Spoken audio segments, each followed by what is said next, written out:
lived in a house made of recycled wishes, right on the edge of the Whispering Woods.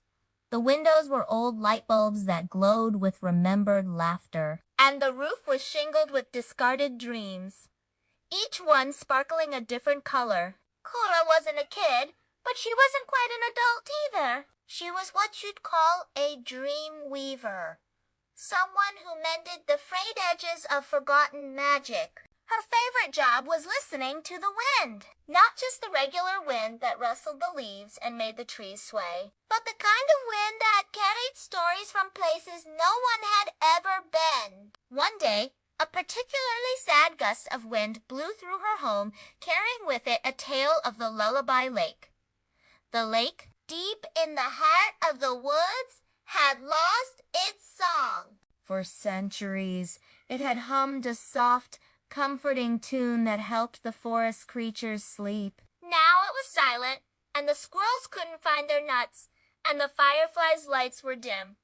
Cora knew she had to help. So she packed a satchel with a thimble full of moonlight, a jar of captured giggles, and a compass that pointed to lost things. Then she set off into the woods. Following the compass, she walked deeper into the woods than she had ever gone before. The trees grew closer together, their branches intertwining like sleepy arms. She passed the crooked creek, whose water now flowed with a sigh instead of a gurgle. She saw the gloom flowers, their petals drooping sadly. Finally, she reached the Lullaby Lake. It was still. Its surface as smooth and gray as a forgotten stone. The air was heavy with a quiet sadness. Cora took out the jar of giggles and sprinkled a few over the water. A tiny ripple appeared, a glimmer of light. Then she added a drop of moonlight from her thimble. The ripple spread, and the lake's surface began to shimmer with a faint silver glow. But the lake was still silent. The magic she used was like a cup of tea on a cold day nice, but not enough. Cora realized the lake needed more than just a quick fix. It needed its own magic back.